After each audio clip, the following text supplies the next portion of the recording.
जिस दिन मोदी जी अपना इंटायर पॉलिटिकल साइंस का डिग्री हम लोग को दिखा देंगे, मैं मान लूँगी। वो हम लोगों को ख़त्म करने चले हैं 2014 से, और हम बढ़ते ही चले जा रहे हैं अभी तक।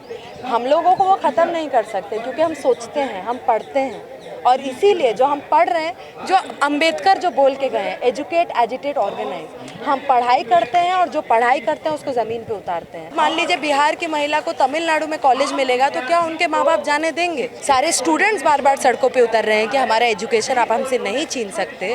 उस दौर में ना जॉब क्रिएट करने का टेंशन है सरकार को, और ना ही शिक्षा हर एक बच्चे के लिए एक्सेसिबल बनाने का उनका मुद्दा है। उनका मुद्दा है किस तरीके से यूथ को और स्टूडेंट्स को भटकाया जा सके मंदिर मस्जिद के नाम पे, किस तरीके से यूथ और स्टूडेंट्स को कम्युनलाइज किया जा सके।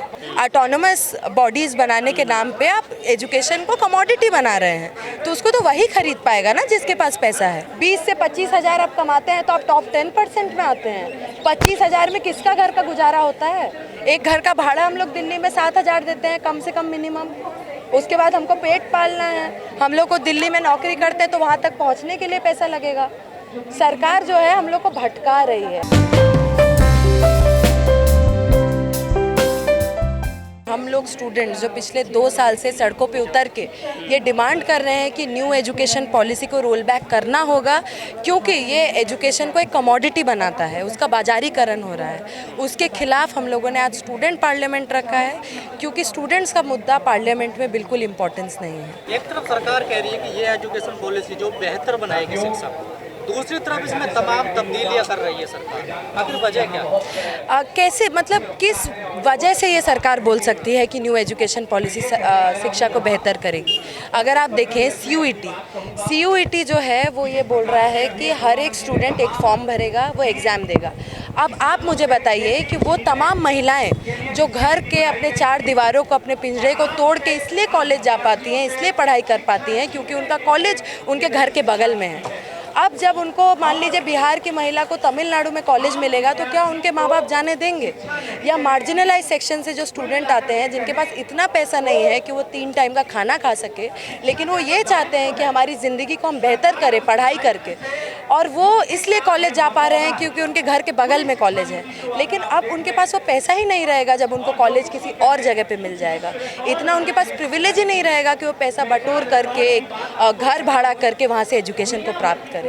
तो ये जो न्यू एजुकेशन पॉलिसी लाया गया है वो इसलिए लाया गया है कि बस वही लोग जो एजुकेशन को खरीद सके, बस वही लोग एजुकेशन को पा पाएँ।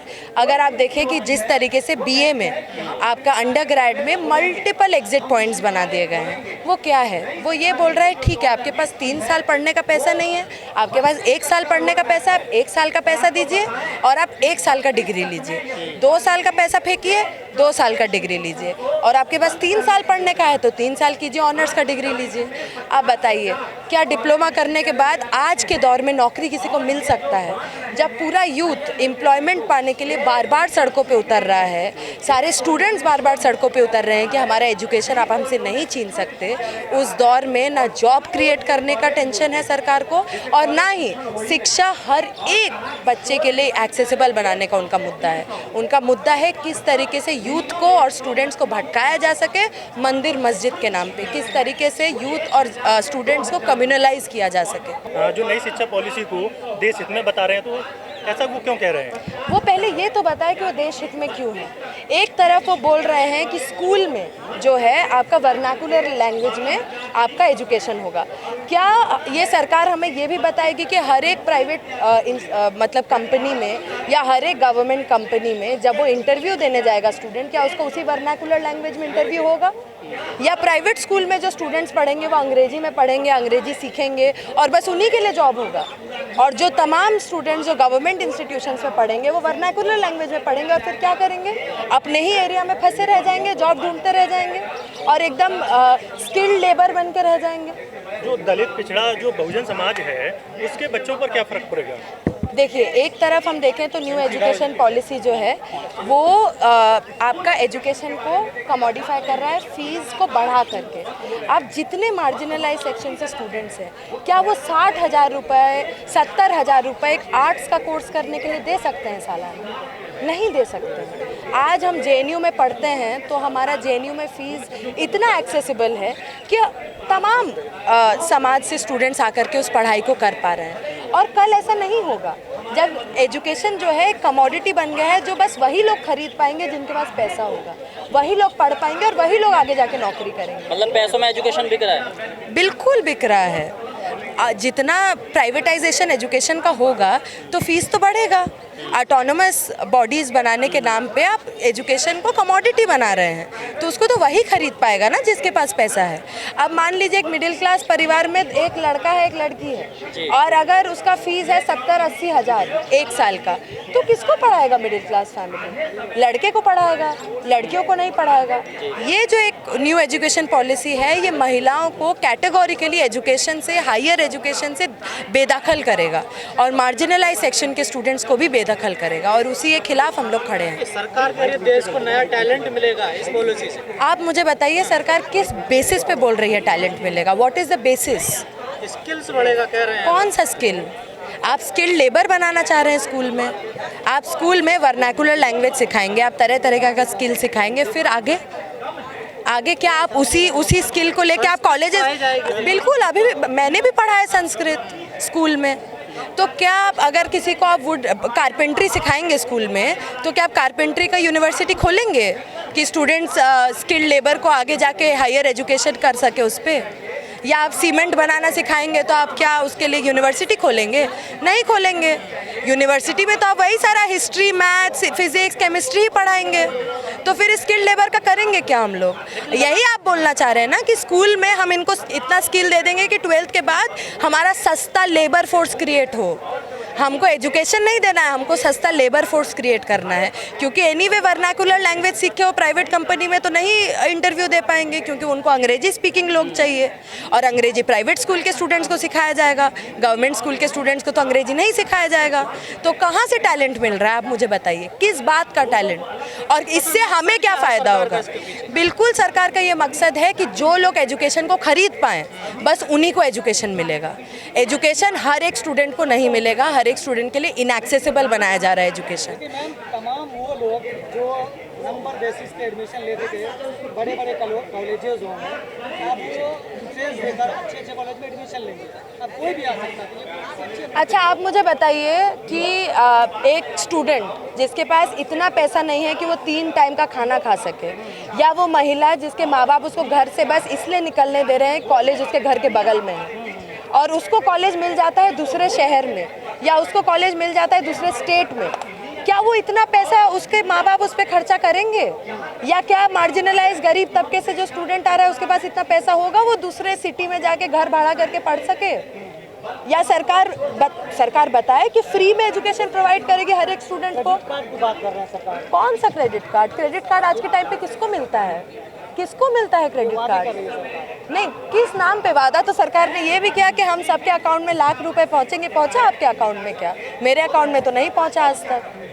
सरकार वादे बहुत बड़े बड़े कर रही है कि हम इतने जॉब्स देंगे, ये करेंगे, वो करेंगे, कहाँ एम्प्लॉयमेंट दे रही है? बिहार में पिछले 1 महीने में 2 दफ़ा यूथ जो है सड़कों पे उतरा है बहाली के लिए, लेकिन नहीं हो रहा है। तो इन सारे मुद्दों से भटकाने के लिए मंदिर मस्जिद का मुद्दा किया जा रहा है। सरकार आपकी बात सुनेगी? सरकार नहीं सुनेगी, हम तो सुनेंगे, हम तो सड़कों पे उतरेंगे, हम तो अपना जी जान लगाएंगे ना अपना एजुकेशन बचाने के लिए। इसीलिए ये पार्लियामेंट किया जा रहा है, क्योंकि एक्चुअल पार्लियामेंट में हमारी आवाज़ नहीं उठाई जा रही है। तो हम सरकार को बताना चाहते हैं कि देश के सिटी कैपिटल के हार्ट में बैठ करके हम अपना पार्लियामेंट कर सकते हैं और हम अपना मुद्दा को पास करवा सकते हैं। सबसे बड़ी खामी आप न्यू एजुकेशन पॉलिसी में कौन सी देख रहे हैं? सबसे बड़ी खामी? सबसे बड़ा जो खामी है वो है CUET, ठीक है। दूसरा है मल्टीपल एग्जिट पॉइंट्स, जो अंडरग्रेड में जो ड्रॉप आउट होता था, जब स्टूडेंट्स के पास पैसा नहीं होता था पढ़ने के लिए तो ड्रॉप आउट होता था। अब ड्रॉप आउट को इंस्टीट्यूशनलाइज कर दिया गया है। आप बताइए ना, आज के दौर में डिप्लोमा का सर्टिफिकेट लेके कौन सा नौकरी मिलेगा? कौन सा नौकरी? और उसके बाद आप बोल रहे हैं कि 20 से 25 हज़ार आप कमाते हैं तो आप टॉप 10% में आते हैं। 25 हज़ार में किसका घर का गुजारा होता है? एक घर का भाड़ा हम लोग दिल्ली में 7 हज़ार देते हैं कम से कम मिनिमम। उसके बाद हमको पेट पालना है, हम लोग को दिल्ली में नौकरी करते हैं तो वहाँ तक पहुँचने के लिए पैसा लगेगा। सरकार जो है हम लोग को भटका रही है और हम लोग को नहीं भटकना है। एजुकेशन की फिक्र में यहाँ खड़े हैं, हिंदू धर्म खतरे में, उसको बचाइए पहले। देखिए कैसे बहस चल रही है, ज्ञानवापी का नया वीडियो सामने आया। आप मुझे बताइए कि जिस धर्म का परसेंटेज 70 से ऊपर है इस देश में, उसको कौन अटैक कर सकता है? हम मेजॉरिटी से ज्यादा हैं। ऐसे ही छीन गए मंदिर, कितने मंदिर? कौन से मंदिर? आप बताइए, मॉडर्न इंडिया में छीने हैं क्या मंदिर? जब से हमारा देश बना है, मॉडर्न इंडिया, डेमोक्रेटिक इंडिया, कितने मंदिर तोड़े गए हैं? लेकिन एक मस्जिद जरूर तोड़ा गया है इस डेमोक्रेटिक मॉडर्न इंडिया में, लेकिन एक भी मंदिर नहीं तोड़ा गया है इस डेमोक्रेटिक मॉडर्न इंडिया में। मुझे नहीं बात करना है कि जब मोनार्की था या जब राजा थे, जब कोई डेमोक्रेसी नहीं था, तब क्या होता था। डेमोक्रेसी नहीं था, आज तो डेमोक्रेसी है।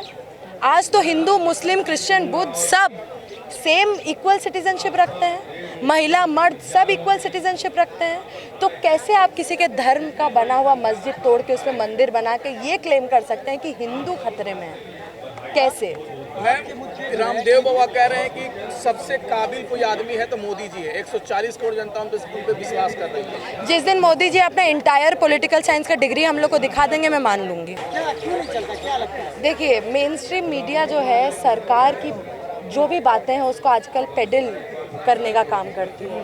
वो दौर गया है जब जर्नलिज्म जो है, जिसको फोर्थ पिलर ऑफ डेमोक्रेसी माना जाता था, आज मुझे नहीं लगता कि मीडिया वो इंडिपेंडेंट मीडिया बचा है, या हम मीडिया और जर्नलिस्ट को सच में बोल सकते हैं कि fourth pillar of democracy, because they have stopped being critical of this government. जब से ये सरकार आई है, हमारे हर एक इंस्टीट्यूशन को बेच रही है, चाहे वो पेट्रोल हो, चाहे वो एयरपोर्ट हो, चाहे वो एजुकेशन हो। लेकिन क्या मीडिया कर रही है? बेचा तो हमारे एसेट्स को जा रहा है ना, और पैसा कहाँ जा रहा है? ये तो हमारे एसेट्स हैं, हमारे टैक्स से खरीदे हुए एसेट्स हैं।